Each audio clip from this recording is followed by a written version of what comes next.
I'm smoking pot. I got my dick out, and I'm thinking about you, and I'm thinking about you. I'm smoking pot. I got my dick out, and I'm thinking about you. Just you. I got my dick out, and I'm thinking about you. Thinking about you. I'm driving along. I'm singing a song. And I got my dick out. And I'm thinking about you. I drank a six-pack. I took my pants off. Oh, I love you. I love you. I'm smoking pot.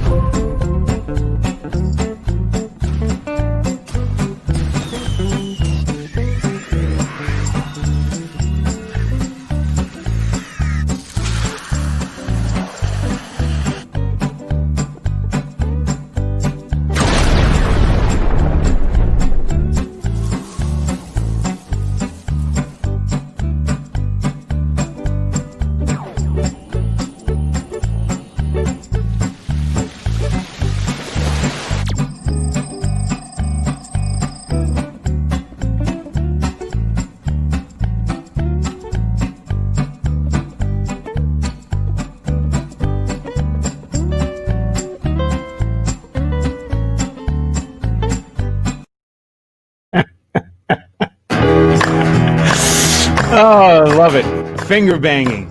No, close, but no cigar. Whose mind does that come from? But Jackie the Joke Man Martley. I don't even think about finger banging at this age. Are you kidding me? The only thing hard on me is my top of my nose. Hey, folks, it's September 28th, and it's Monday night. We weren't here last Monday.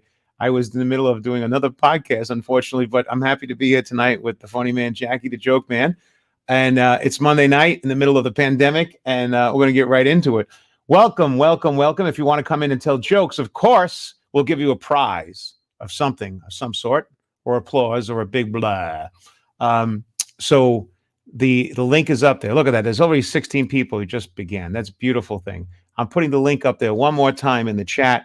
You want to come in and tell a joke, feel free. Even if it's not about finger banging, we'll let you slide, even though finger banging would be the thing to play.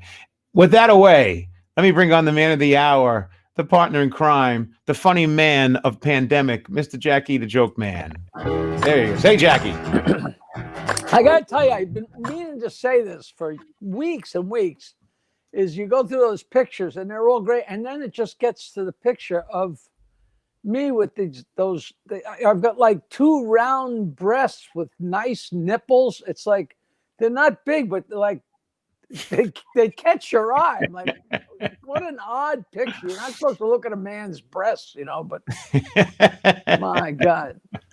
Hey, it makes you get thirsty for milk. Hey, what's going on? Sorry, we missed last week. I'm sorry to say. I was doing a different podcast that I matter of fact, Jackie said to me, "What are you doing?"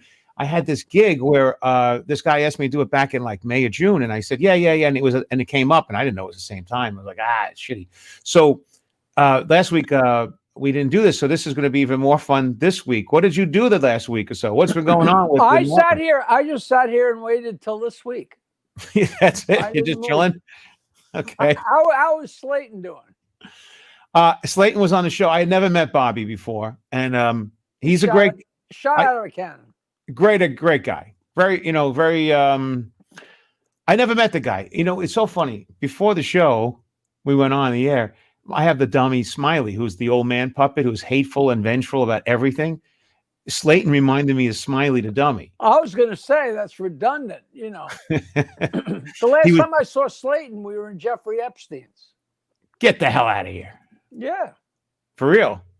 You know that whole story. No, I don't know the story. I know. You sent me pictures when you were in Vegas. You and Slayton were at Penn Jillette's house. Remember? Right.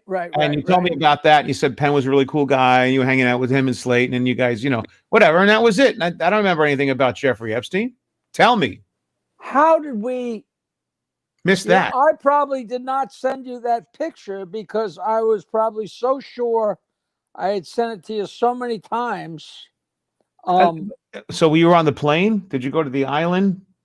Are you getting blood from little children to keep yourself young? You really honestly don't know this story. I have no idea, but I know you're going to tell me, and I look forward to hearing it. As a matter of fact, I wish I would have had that picture up first. Oh, But- have you got it?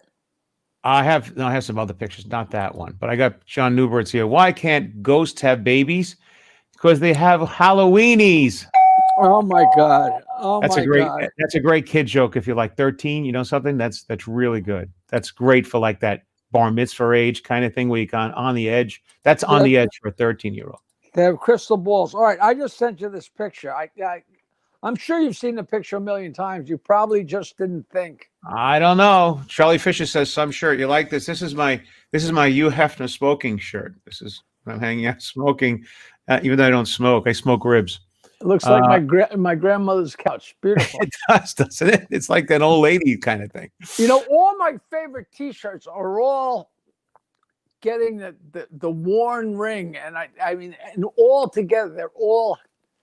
I just know one day I'm going to wake up and Barbara's going to have thrown away all my T-shirts. No, that kills me. You know, certain socks and certain underwear. I have. Do you know I have socks and underwear for the road drives? Like, in other words, I want my testicles feeling comfortable in these particular underwear. And my wife goes, these are stretch out. These are no good. What are you doing? How could you wear? This is disgusting. I'm like, hey, those are my comfortable road ones. Do not touch those. Right. You know. So it's same as your shirt, right? Same as your shirt. Right. And they're classic. They're shirts that go way, way, way back. I think this is Nelson. Look. Oh, damn. Yeah. Jiffy Jeffs. How's he doing, by the way? I know he was in Branson, then he came back. I got a heartbreak. The other day, I got an email from Bob Nelson. Jack, I finally finished reading your book. I got to tell you the stories about the early days and all this stuff. But it was just such a nice email. I was so thrilled. It was a different Bob Nelson. It was. I mean, and of course, there's a million Bob Nelsons. Sure. But I thought, especially when he said, "Hey, I love the part about the early days." I mean, that was a lot. You're thinking you're buying right into it, sure. I'm sure he's good. He was always a great guy. We got along great. Yeah, I asked him actually to come on one of the shows. He didn't want to go in. He didn't feel like he wasn't into it at the moment. He was kind of like, I had done a show where we worked together in Long Island at a theater like about a year or two ago, and I met his son. He brought his son. He had a son named Moses. Noah. Oh, Noah. Okay, that's what. Yeah, I remember it was a biblical name, and I was thinking like, whoa, how does that happen? I thought maybe I missed, and he had a second one named Moses. No, you're right. It was Noah. I'm sorry. His daughter's name is Burning Bush. Hey, guess who just popped in here tonight? The stoic Mr. Fisher. Jesus Christ. If anything, at least we get to see Charlie all the way down south now. We get to see him here once a week. That's a beautiful thing. I got a question here too. What's your favorite sock? It's the soft one. Hey, what's going on with you all week? This whole pandemic. What are you still chilling out in the house? You're wearing the mask, you're ordering food in. What are you doing?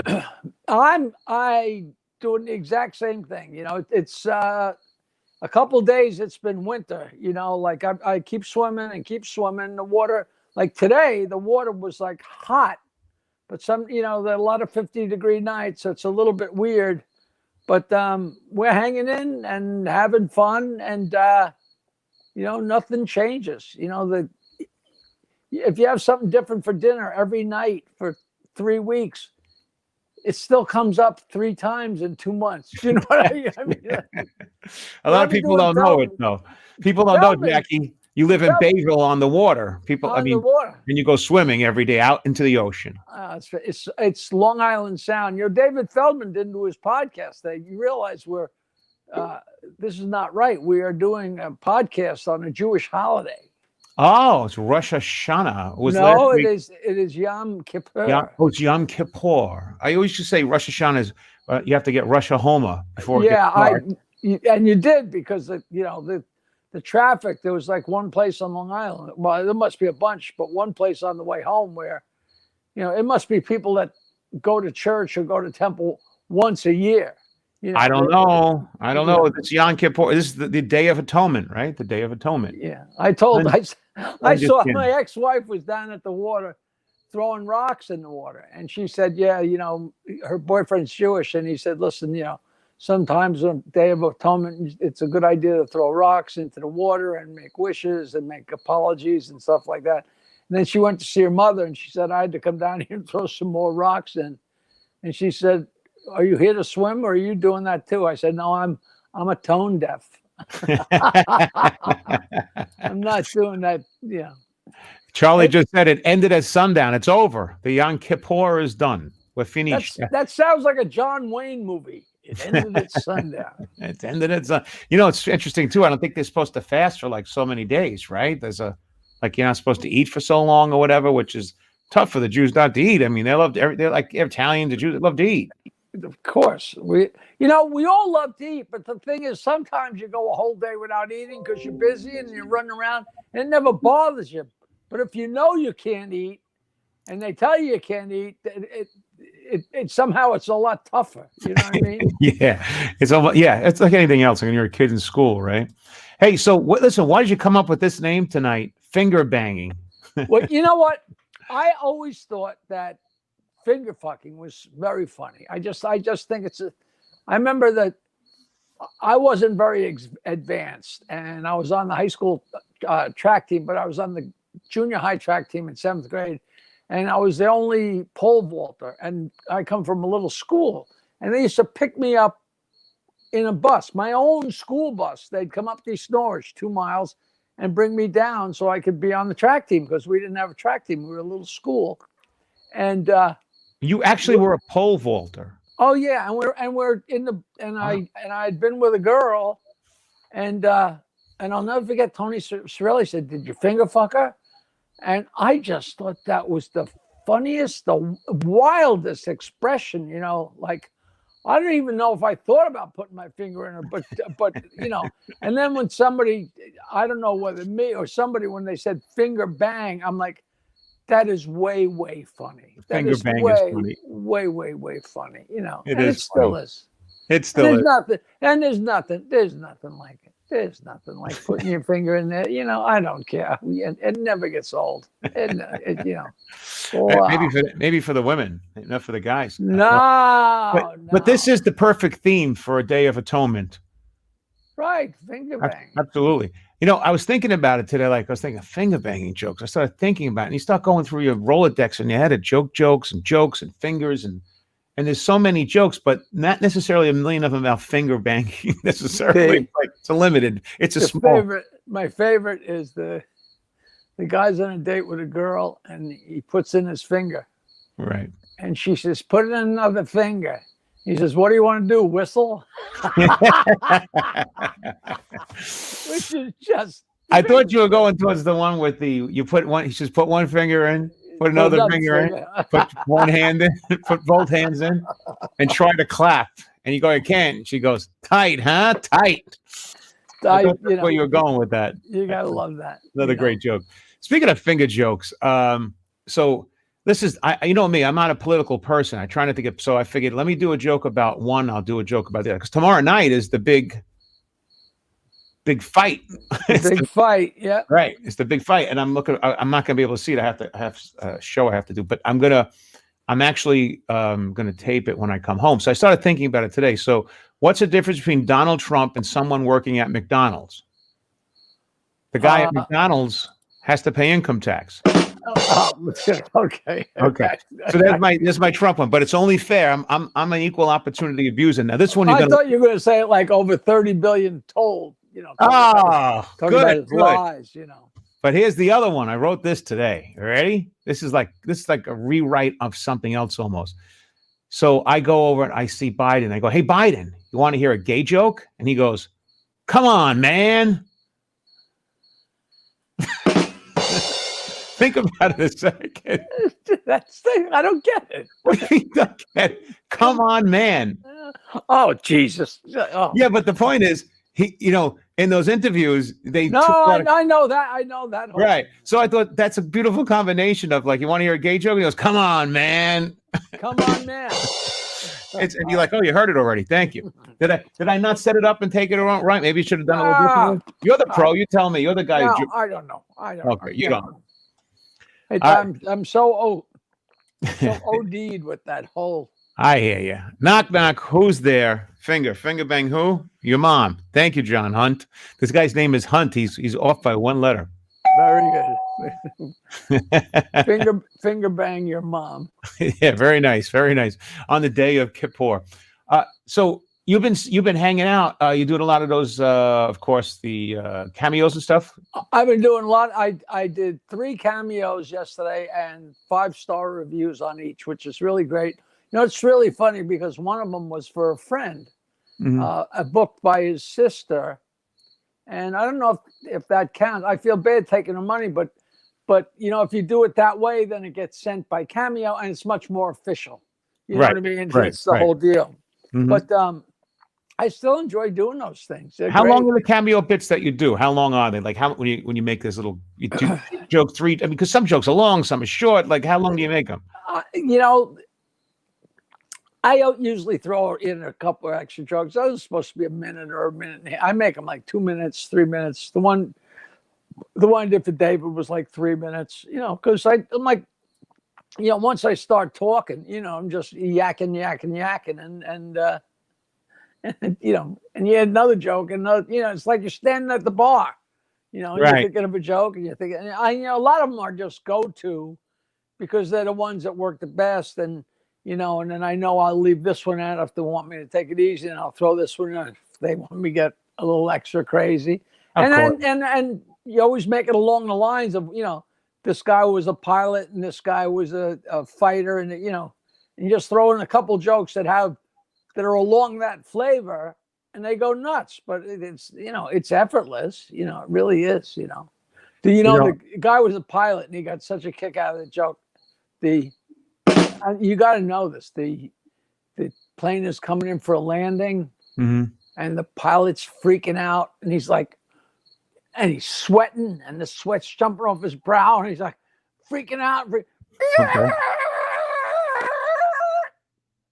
He says, the co-pilot, man, that is the shortest runway I ever landed on. And the co-pilot says, yeah. And so wide. Which is just the greatest. That's a great joke. It's great. It's so stupid. You know, I didn't remember it till you hit the punchline. It didn't connect to me. I was like, oh yeah, okay, it's great. That's a great joke.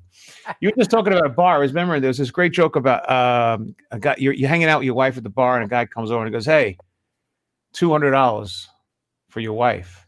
And you're like, so, you know, he's like, "Pal, I'm really sorry. I don't have to carry that kind of money for you to take my wife away."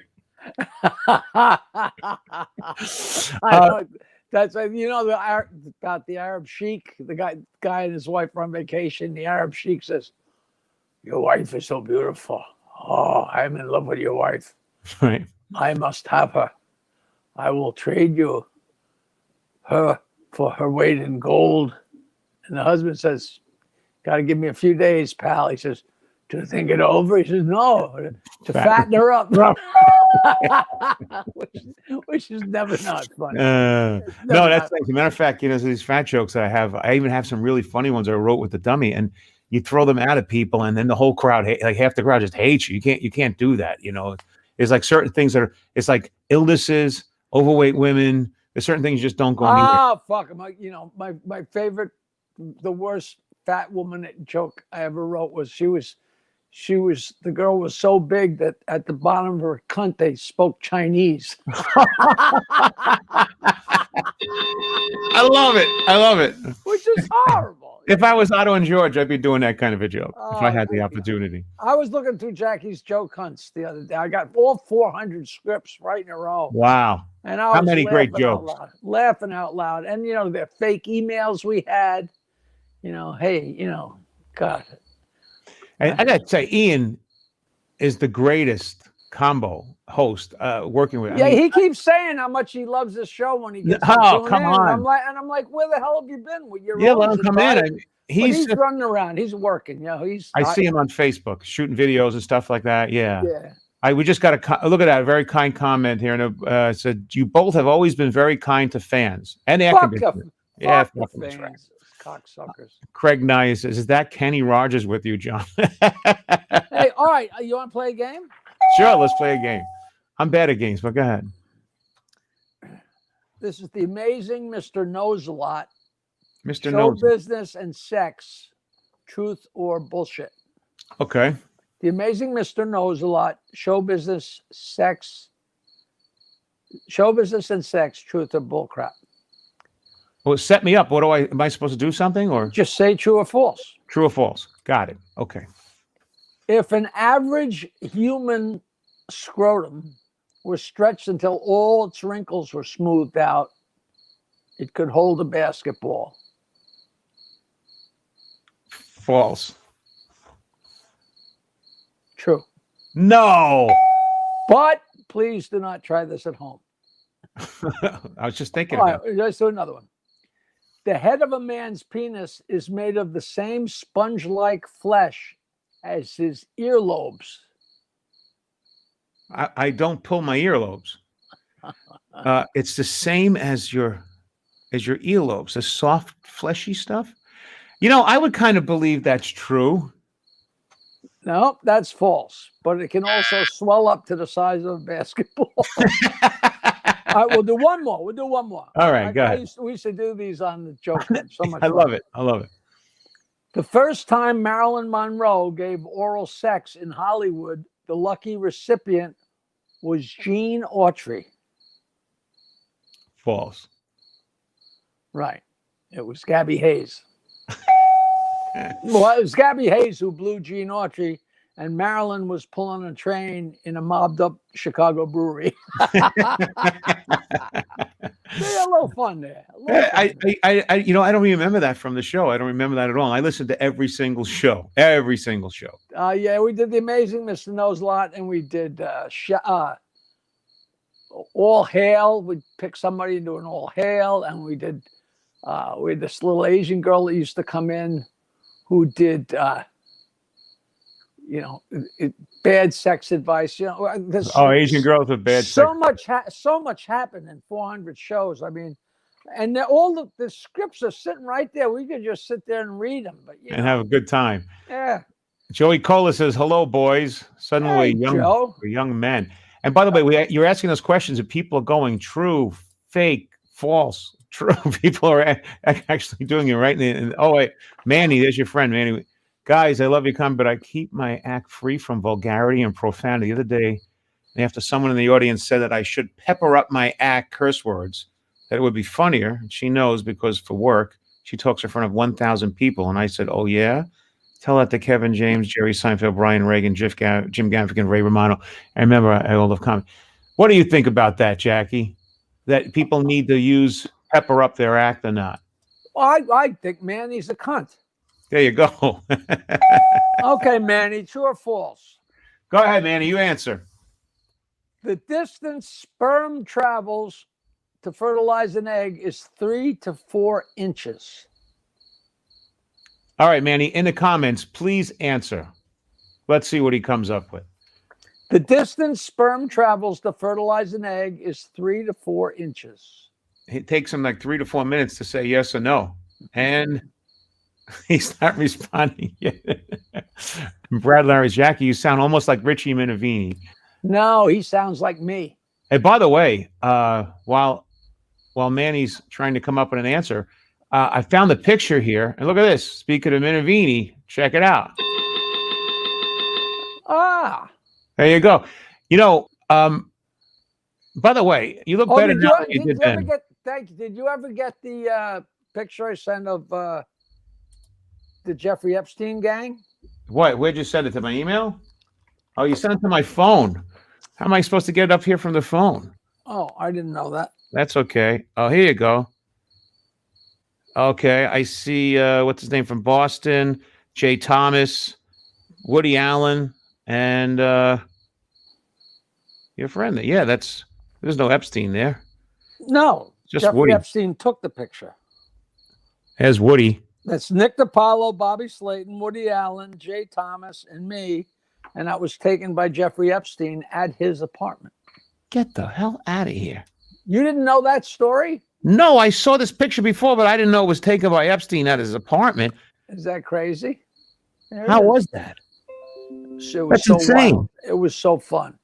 I harassed Bobby Slayton for a couple of years because he told me about this rich guy that had him and David Brenner and Lewis Black and all these people that he'd have him up to dinner and he'd give them an apartment to use. And I don't know. I don't think Slayton ever went to the island. Yeah, but do you think he said he loves comedians and he loves to laugh and he loves to get the guys together. And then he called me one day and he says, "Hey, Martling, I got you invited to dinner." And we went. And me and Epstein hit it off. And like 2 or 3 weeks later, I went back by myself. We had dinner by ourselves. Yeah, but he didn't put you in one of those rooms and videotape you so he could hold it against you for the future, did he? Well, he asked, but he couldn't afford it. Oh, perfect. No, he couldn't have been straighter or more normal. And we had Really? such a good time. And there's a whole story about that. How was that house? The house, the irony of ironies, which they don't bring up, Right. is that it's either the largest or second largest single residence in Manhattan, but it used to be a girls' school. What are the odds of that? I can't believe they don't play that up. That's huge. It was a girls' school, which is hysterical. Now, I saw like on television or on the documentaries and whatever that when you walk into the guy's house, on the wall there's a huge picture of Clinton holding the blue dress, and it was like, holy shit, the guy has this real. When I went the second time, and we just had dinner ourselves as we were walking out, it's like at the top of, when you first walk in, it's at the top of the stairs, and I looked at that, and I know he had. Clinton and the Shah and Trump and all these people on this plane, and him and Clinton at least hung out. I don't know how good friends. I said, Bill can't be thrilled about that. He says, no, it's not his favorite picture. Like if I remember right, I think it's a painting, and my memory plays tricks. I don't know if he's holding it. It's definitely stained, but I can't remember if he was wearing it or holding it. I just thought it threw me when I saw it because it was, it wasn't hidden behind the doorway. I mean, it was the main picture there. When you walk in, right, there's a staircase to the right that goes up, right? The staircase, yeah, and then it's up on the right, yeah. Yeah, but now you heard all the stories that came out about this guy and all the things he was doing and stuff. But this is in April of 2015. Okay, and Slayton knew him, and I knew he had gotten in trouble in Florida for underage girls, but I'm thinking 16-year-old girls. And hey, I spent a lot of time in Florida and fucked a lot of girls in Florida, and I'm sure the girls look 22 and they're 17 or 15. Nobody knows. And then you meet a girl who's like 17. She's got 3 kids already. It's a weird world down there. But I didn't know the extent, and I can't believe I never told you a story because he told me the weirdest story. And when I repeated it to people, when you tell stories to people, how you could sense that their eyes are rolling. There goes Martling with one of his stories, which thank God for Google and thank God for my book. People realize that these are true stories. There's no need to lie when there's so much funny, great stuff. So tell me, I'm not rolling my eyes. Tell me. And he told me the story, and it threw me. But then a couple of years later, I looked up, and the text of what he told me was on the screen on MSNBC because it was in that book, Fire and Fury by Michael Wolff. We're walking out, and it was almost like a Columbo, like, oh, one more thing, I just saw we didn't really have much one-on-one when all the guys were there because, we were all there, then we all left, But it was just me and him, and he was so interesting because he really liked jokes because he's a mathematician. Right. And jokes are little problems. Yep. And he said, Jackie, tomorrow night I'm going to see Noam Chomsky at Harvard because I give millions of dollars to Harvard and I give millions of dollars to Noam. And we're very good friends. He says, and he'll do his speech, his lecture, and then afterwards we'll go in his dressing room and we'll tell dick jokes for an hour. I mean, that's what he said to me. He said, we all love jokes, so we're laughing. So I'm walking out. This is like surreal, though. It seems like surreal. Like, well, you couldn't. Wow. This is April 2015, and you got to know how much I badgered. I badgered Rodney to get him to take me away with him, and then we went and had the greatest time in the world. I badgered the people who let me make a joke book. you just keep knocking on the door. You know, persistence is everything. Sure. So so just walking out, and it's April of 2015. So I don't know if Trump is already a candidate. I guess he must have been, or whatever. But out of the clear blue sky, I just said, you know, Jeffrey, you know, you're a rich guy and rich New Yorker, and Trump's a rich New Yorker. You must know Trump, right? And he said to me, yeah, we used to be, you know, pretty good pals, but we had a falling out. I never told you this. No, I'm just sitting here thinking to myself. And I said, a falling out? I said, what, like a business deal? He beat you up, you know, ripped you off? And I didn't know at the time how ironic this was. And he said, no, it was a morals thing. Morals. And I said, oh, he goes, yeah. He says, one day, he just turned to me and said, Jeff, do you fuck your best friend's wives? That's what it was? And he said, and I said to him, well, I've never been married, but of course not. And he said, and Trump said to me, the only way I can get off is to fuck my best friend's wives. And I do what I can to get in their pants. And if I can't get them, I have the husbands come to my office and sit with me at my desk. And I get their wives on the speakerphone without them knowing it. And then talk pussy to the husbands so the wives can hear what low lives their husband. He'll be like, hey, I got 3 Chinese girls coming over. They're going to be downstairs, some young girls. You know, we'll go have some fun with them. And meanwhile, the wife is hearing this. And Jeffrey said, what kind of fucking, I mean, here's a guy who, whatever he was up to with young girls or whatever, but it's a whole, you know, that's wrong. And the young girls thing is wrong, but completely manipulating and being that horrible to a friend that's in a different category. You know, now, why would he tell you this? Like, why? I just said, you must have been friends with Trump. And he said, no, we had a falling out. And I mean, we were friendly. I mean, and you know, interesting too, in the media, Jackie, they said that in the media. Well, he said that. And then I told a few people that story, and people like rolled their eyes. And then all of a sudden it was in Michael Wolff's book that, and the stories have it that Trump fucks his best friend's wives, etc. And I'm like, holy shit! All of a sudden, that's rubber stamp. I don't know. I don't think it was credited to Jeffrey Epstein. You know, stuff like that. They don't really. You know, it's usually sources say. You know, I can't believe I know what. But how wild is that?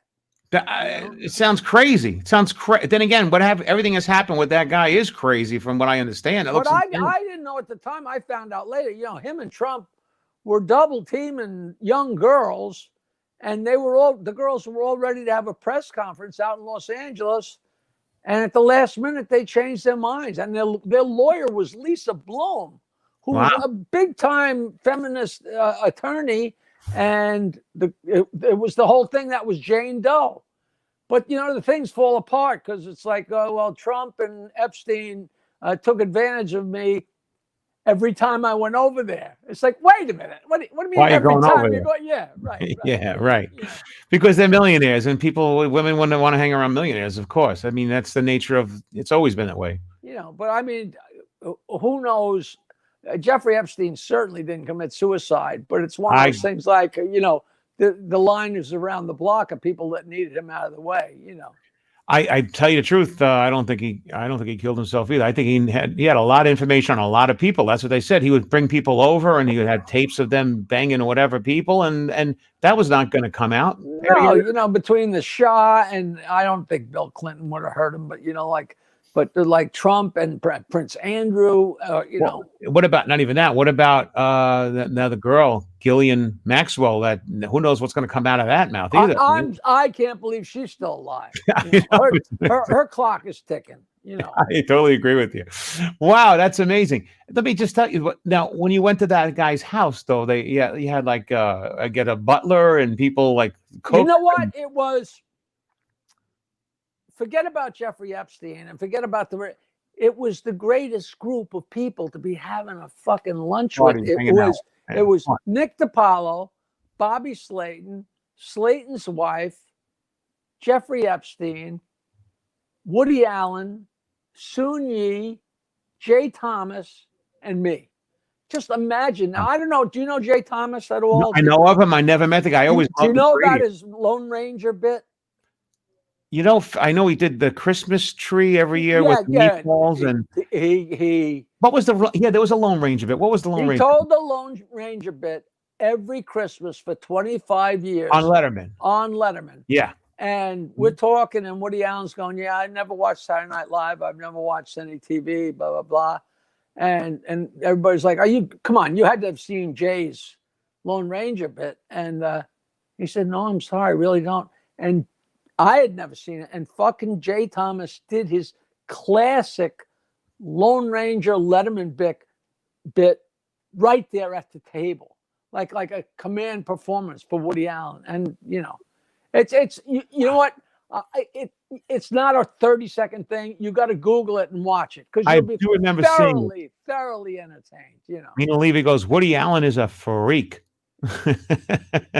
Of course he is, you know, but we all are. I don't know. You know? Yeah, I don't know. I don't know these people. I never met the guy. I don't know. I just, you know, you hear all these things in media and you know something. I do know, one of the things I do know, and you know this too, because you've been in showbiz long enough to see how any one thing you say or do, or a little this or a little that, and next thing it turns into this whole big story. Right. And also there are major things people do that get swept under the rug. That's right. So who knows? Yeah. I do know that Woody, we did that show at Pips a long time ago. Pips was going under, and to try and help out Ray Garvey, we made a movie at Pips, and the movie was about throwing a show to save a club. But meanwhile, the movie was being made to try and save Pips. And Ray Garvey knew everybody. Ray Garvey was in like 8 Woody Allen movies because he met him on the set one time working as an extra, and Woody liked him, so he put him in a lot of movies. So it was David Brenner and Woody Allen and Pat Cooper and John, what's his face, the pitcher for the Mets, the great guy, John Franco, little Italian guy, and you know, it was an amazing cast, and it was just one after the other going up and telling jokes. And the making of that movie. Where's that movie? Where is it? It's I think it's called The Last Laugh. I think it's on the web, and it's what's his face produced it? The little guy Jeff Mazzola. Yeah. And so Pat Cooper goes up, and they're trying to get the camera set and the sound right. And meanwhile, Pat screaming, yelling. He's doing 20 or 25 minutes to get everybody going. And they said, all right, action.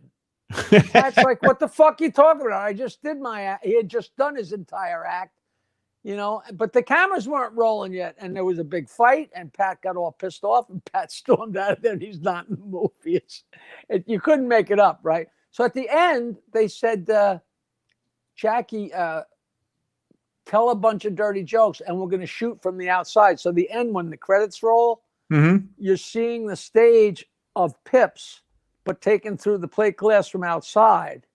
And I'm on stage telling dick jokes. Right on Evans Avenue. Yeah.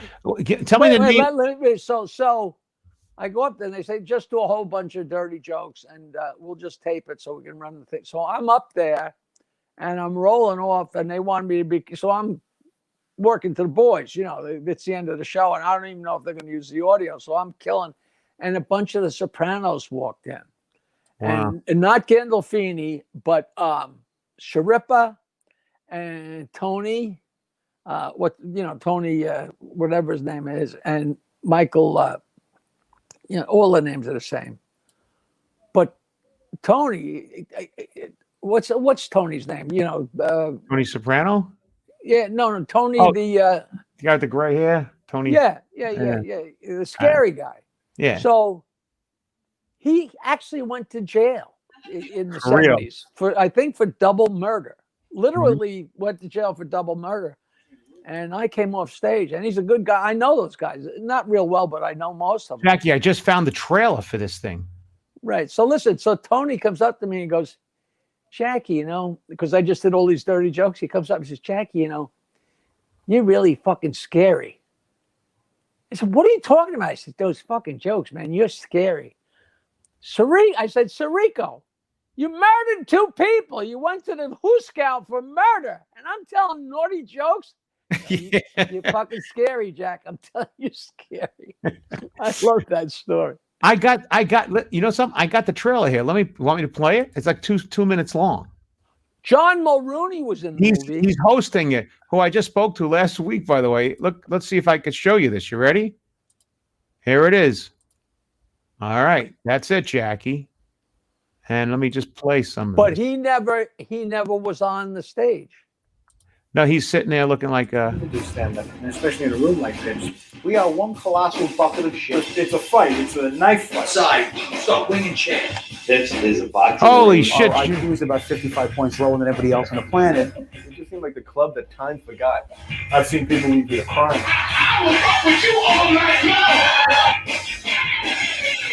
It smells like wet midget fish tank. I really think he's got a camera on me. Stop fucking walking dead. Now make me laugh. There's gonna be a fucking problem. That looks more like a Pips documentary. I don't think that's the last laugh. No?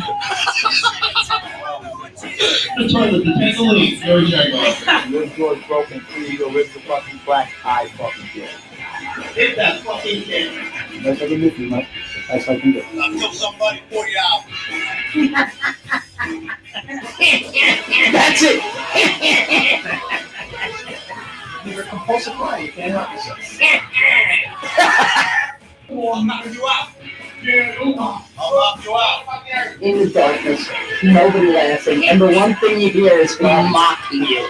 What owner heckles you from the back of the room? You don't think that's the one, huh? No, that's a Pips documentary. That's great. But the last laugh is, I'm pretty sure I can get a copy of it. It's Jeff No, I'm gonna go- Mazzola. The point was Woody Allen saw me do my act, and because the reason we got Woody Allen was because of Ray and Woody Allen's cameraman for 20 or 30 years was this guy Michael Green, and you know the way these guys work is they have a job, but then when they work on a smaller movie, so he wasn't, instead of being the camera operator, Michael Green was the director of photography on this movie, and he was Woody's good friend. He'd play chess with Woody on the sets, and he said they'd sit there, and Howard was always saying all kinds of horrible things about Woody. You know, people would break his balls, and he said they'd be playing chess, and Woody'd be like, "What do you say about me today?" You know, like that. But then after my show, you get Michael Green said, "Woody, I told you this before." He said, "Woody, what'd you think of Jackie?" And Woody said, "He's very funny. He's not my cup of tea." Apparently, not my fucking cup of tea. I So- mean, he could, you know, he obviously knew me and Michael were friends, so right. he was gentle, you know. This is, by the way, you know, we started a show off with doing dick jokes about finger bang, and look where this thing went. I didn't know this story about, you know, Epstein and Woody Allen. I can't believe you didn't Wow. know that. No, you didn't tell me. You sent me that picture. I remember looking at it, and you mentioned who they were, but you didn't mention it was Epstein's house. I'm like, oh man, that's bizarro. Yeah, because you know it was.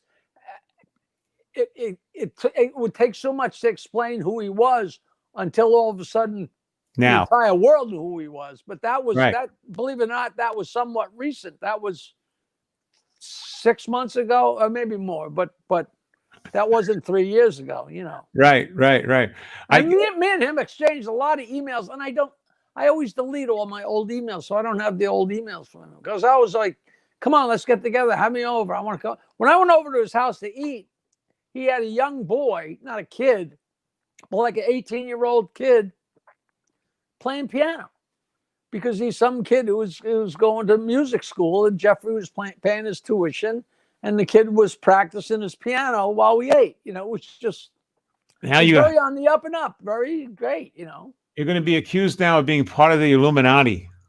That's fine by me. Fine by me. Yeah, you say if I was part of the Illuminati, but I'd be much further away in showbiz right now. Right? I'd be like making $1 billion. Jesus. I know. Hey, speaking of which, I guess we should get back to the vagina jokes here, the finger banging. So sucking someone's finger is supposed to be seductive, right? But my dentist thought it was kind of just a little upsetting. So, and the classic, why was my guitar teacher arrested for fingering a minor? Speaking of Jeffrey Epstein. And what's I told somebody I was getting married, and they said, which came first? I'm getting married, and they say, which came first, the ring or the finger? I like it. I like it. My whole life, if I ever see a guy with like a splint on his finger or something like without even thinking, I say, "Oh, would you get up too fast?" You used to do that joke about the it's the two popsicle sticks with the penis in the box. It's brand new, never used or whatever. Right. And by the way, every time I hear that joke, it actually gives you a vision of a cat, like a little popsicle casket. It's in your head, like it's a visual. It's really beautiful. Did I ever tell you this has happened to you? I'm sure. Did I tell you the story of that joke? No. Because you're the same as me. I go a million miles an hour. I go a million. I'll tell a joke, but I go a million miles an hour.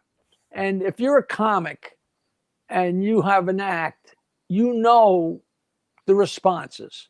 You know that this joke gets out of 10. This joke gets 6. This joke gets 7. This joke gets 4. This joke gets 8. It's pretty consistent. Kind of weave them. You weave them. Right. It's consistent.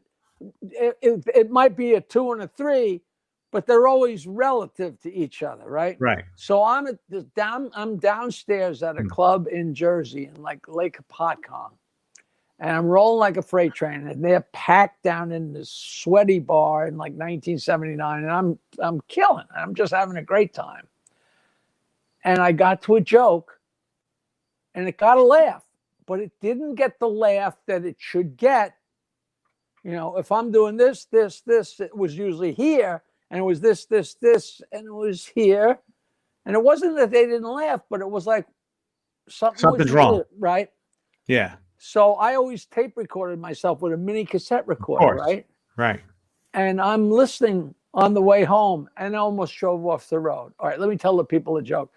A guy's getting married on Saturday, so Friday night his friends take him out and get him waylaid, violated, roll-laid, mislaid, everything.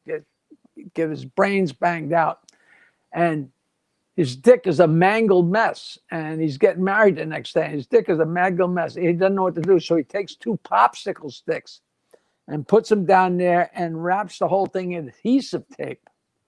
And he gets married. And that night they walk into the honeymoon suite and they're getting undressed. And she walks out stark naked and spins around and says, "Look, honey, untouched by human hands." And he pulls down his shorts and says, "Look, not even out of the crate." I love the joke. It gets a huge laugh. It's a great visual, though. I'm listening on the way home.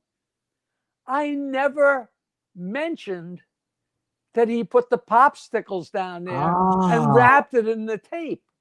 I left that out. Mr. All of a sudden, look out of the crack. They roared because what a funny thing to say, but it made no fucking sense. I've been there. Every time I hear that joke, it's like that brings you back. Oh God! In 1979. Oh man, it's funny too because there's certain jokes that do create this visualness, and it's visceral, and you could do it. And you've seen especially comics that do storytelling or create that story. It's beautiful the way it's crafted. Every single word is crafted beautifully to make the whole thing feel right and get that picture in your mind. And then there's just 1, 2, throw it out and smack them and smack them and smack them on the head, which is I prefer myself. But it's funny when you start saying about the level of the humor and what number is going to get from 1 to 10. It's funny because most people, if you're not a comic, wouldn't understand that comedy is like music and it has to have a beat and the beat has to flow. And you could turn the train up for the beat and turn it back down, but you have to keep it relative to where you're at. And how much is that is actually in our heads and how relative it is. But I'm sure I know if I'm making a CD and I'm going along and I muff a line, I can go to the night before or the night after and take that exact line and lay it in because it's the same guy. It's funny though, when I listen to myself in 1979 and then listen to myself in 1989 and then listen in 1999, the difference is the characters are so much more developed. Like Dirty Johnny is so much more Dirty Johnny, and the little voices. lady is the voices are so much more distinct, but it's so gradual. You know, I listen to 1979. So Dirty Johnny says, "How you doing?" Little old lady says, "Hi, how you doing?" And blah blah blah. And then now it's like, "Hey, Mister, you know, hey, how you doing?" You know, Right. You made those characters grow out of you. Right. You wind up hamming it up, like, you know. It's funny you mention that because as a ventriloquist, I hear a line. I think that's great for this dummy because I know it fits that puppet. I know his mentality. That's why I mentioned before. Slayton seemed like the old man dummy. He's very negative. He was like, this is going to suck. This is not going to be any good. He's going on and on and on and on. I'm laughing my balls off at how negative he is. And I'm thinking to myself, this is hilarious because I could see where he comes from. But then I made fun of him and he was cool. He was a good guy. He wasn't he's a dark cloud with a comedian growing under. Love it. Love it. Love it. Love it. You know, it's so funny too now. This is great that we put this up in the air on permanent in the air because, you know, that story, it's out there forever to hear. Nobody, I mean, who the hell knows that we were going to just talk about Epstein and I mean, who knows we were even going there? This is on tape forever and it sits up in the cloud forever. It's really good that we did it. I'm glad. I'm so happy about it. And you can actually Google. I think if you Google Trump friends' wives, you know, the Google gets crazier and crazier to where you could, you know, you put in 2 syllables and the stuff comes up. You know, it's amazing. You know. Yeah, today it's unbelievable. Everything is out, and it's great. And it's great. You could just go right to the internet and watch Jay's Great Lone Ranger story, which is just, you know. I remember watching it. Tell me, you knew Jay pretty well. I didn't know Jay. No, not real well, but I did his show a couple times, and he was on it serious with us. You know, not with us, but we'd see him. You know, and we were friendly. You know, because he thought I was talented, and he was very talented, and just, you know, a little bit of a mutual admiration society. You know. Was he an angry guy? He seemed like he had a little streak in him of like kind of. I didn't know him well enough to know that. Yeah. You know, but anybody's been around this long, you know, like, I like to think that I'm a really easygoing character because I've always been the same old joke teller guy, but I'm sure there's, you know. Did you like jokes when you were a kid, Jackie? Yeah. Oh yeah. You want to know something interesting? When I was a kid, I never liked jokes. As a matter of fact, you know, like you go up to the grocery store, or the guy in the corner that sold vegetables. Back in the day, they used to have like a vegetable store where you just had fruits and vegetables. And the old heavy old guy with the cigar would be, "Hey kid, you want to hear something?" He'd tell you the joke, and I'd be like, "This is like an old asshole telling me some stupid joke." It didn't make sense to me because I was very. And meanwhile, right now, think about how colorful that is. I know. And now I'm the fat old guy. I'm the federal guy telling you, but the world has changed. You know, it's changed dramatically, and people don't think like they used to think. And I don't think the way I thought when I was a kid. I was very, very analytical, and I didn't have the other part of my brain working to understand to see the humor. To let it drift off. Yeah, no, I had an 8th grade science teacher who, you know, the day after I lived for Red Skelton, and he would come in and do Red Skelton's seagull jokes. You're not old enough, but Herman and Heathcliff, you know. You know, Herman and Heathcliff were flying along, and a hunter shoots Herman, and Heathcliff flies down and said, "What'd you shoot him for? The fall would have killed him," you know. And then he would laugh hysterically, you know. And I don't know if he should have been telling jokes, but I thought it was wonderful, and it just endeared him to everybody, you know. See, but that means you had like what, you know, they say there's left brain, right brain, left brain. That means you had the other side balanced in order to see it. And you may even been more towards one side than the other. I mean, my mother, you know, I bought on the web, I bought this book called The Treasury of Laughter, because I go on with Feldman. A lot of times I start my jokes. By the way, those are great. Well, you know, I start off with those mommy jokes, which are so horrible. And this book called The Treasury of Laughter, my mother turned me on to when I was like 6 years old or 8 years old, and it's real dark. There's little Willie rhymes that are like, they started off as little Billy jokes and rhymes in the late 1800s in England, and now they're like little Willie, and they were like in the 20s and 30s, and some nasty ass shit that years later I could still see the pages. And I got the book, and there are the pages just like I remember them from 50 years ago. You know, So, my mother was, she wasn't dirty, but she had a wicked, wicked sense of humor that she just instilled in me. That's wonderful, though. That's actually wonderful. You think about it. A lot of people grow up with no humor in their home at all. And dark humor, people say what you should and shouldn't do, but sometimes it's comics, I notice, the darker the humor, the easier it is for them to last because it becomes so tainted by it all. No, you got to go so far outside. That's why a lot of people, had trouble handling, the whole Aristocrats movie was like a bastardized the whole thing, but the whole thing about the shit and the piss and all that stuff. I mean, you got to get that crazy to get comics, you got to go that extra step, I remember there was, after watching that, somebody said that joke is darker than fingering your sister and finding your dad's wedding ring in her. Yeah, that's good. That's good. There's a finger joke that fits this, actually.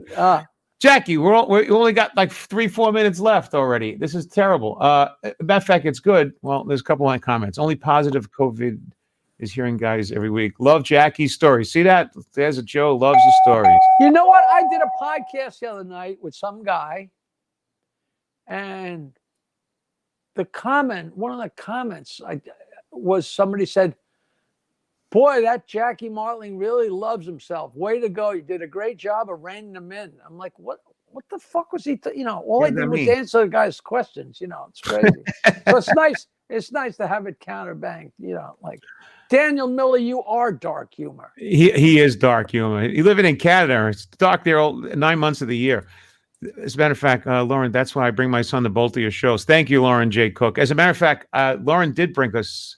I did a theater pre-COVID, and she came and brought her son and saw my show and said hello and took pictures and told me her favorite comic was you. Oh, she came. We did a show. I did a show at the Algonquin. Oh, I should be promoting it January 9th. Like Dino said, Jackie, come on, promote the show. I'm like, Dino, we don't know if we're going to be alive January 9th. You're going to be fine January 9th. No, but you know how far away that is? I mean, that's crazy. Do you believe 6 months has passed since COVID? COVID started up around March where everyone really started getting all that stuff going on. It's been 6 months already. It's like that, But doesn't it seem like it's been 10 years? Yeah, kind of. But it's so odd, right? It's coming back, though. I see. Listen, I was telling this to somebody today, and this has nothing to do with finger banging, but the way I'm envisioning the future, my future, the way I see it out of my non-illuminated eye. All right, I see, without Epstein or anyone else involved. I see it. There's three different phases of people in the country right now, and I think one is the people they've had it. They don't give a shit. We're done. We're finished. So I went to a party the other day. I walk in through the kitchen. Everyone, the Mexicans are wearing the masks. The maitre d', the bartender. There's 100 people in the room. Nobody's wearing a mask. They don't give a shit. So you got those people. Then you got the opposite side, all the way on the other extreme. Let's say that's the third. The next third is the people that are like, I'm hunkering down. They wear the mask if they're in the car driving. They wear the mask if they're walking down the street with their dog. They wear it, and they wear it like on their sleeve, like a badge. Because and when it's over, they're going to still walk around, making sure everyone else in the world is protected. And they're going to say, "Look at me. I make sure that you guys are okay." And then you got those people in the middle that are kind of like, I can't wait for this to be over, but I'm not going to go to that extreme. And those people, when the vaccine comes out, they're probably going to take it and then fall more to the other side. So you got these 3/3 kind of in a way. And I kind of am seeing more on this side. I don't give a shit growing. Well, but I'm old, so I'm a target. If I get it, I'm done. Do you think so? You have existing conditions? Yeah, no, I don't exist in conditions. I'm just old. But the thing is, this is going to pass. So it's worthwhile wearing a mask and being careful. I really believe in that. I don't wear one. I wear one when I'm, going into a store and all that stuff. If I'm going out walking, I'll have it with me in case I pass somebody. It's being polite to the other people. Of course. I would rather err on the side of safety, especially if I got, twin nephew, niece, blah, blah, blah. But the whole thing, I read The Pandemic in 1917, and I'm still sorry I read it because... Freaked you? it was so horrible. And then it went away for a while, and it came back in the fall with such a frightening vengeance. And I'm just hoping that's not where we're at. I mean, when it came back in 1917, people were getting up in the morning healthy and dropping dead at the bus stop that night. Wow. If you read it, you wouldn't believe Creepy. it. And so Totally creepy. you just got to hope, I mean, I don't want to end on that, so this is a joke that me and Howard laughed at forever. A guy's with his girlfriend, and he's got one finger in a pussy and one finger in an asshole, and he's waggling him and waggling him and waggling him. And then he leaves. And on his way home, he's going, pussy, asshole, pussy, ass. And he runs into a friend. They start talking, they're shooting the shit. Oh, it was nice to see it. And then he realized he doesn't remember which finger is which. And he sticks his finger in front of his friend's nose and says, what's that smell like? He says, what'd you have that up somebody's ass? Thanks. Asshole. Pussy. Hey, you know where I thought you were going? I thought you were going towards like, is that your wife's asshole? Oh, that's where I thought you were going to go to with that. I never heard that joke, by the way. It's a good joke. It's a ridiculous joke, But How about I was fingering my best friend's wife while she was on a period, and suddenly her husband walked in. He caught me red-handed. Oh, that's good. That's good. It's okay. This is true. This is true to the true nature, though. When I was in college, my professor asked me back in the day, what do you think about lesbian relationships? Now I would say, I think I like them in 4K. Very good. It's kind of a good. The guy comes home and one of his friends is fucking his wife. So he shoots him. And his wife says, you keep that up, you're not going to have any friends.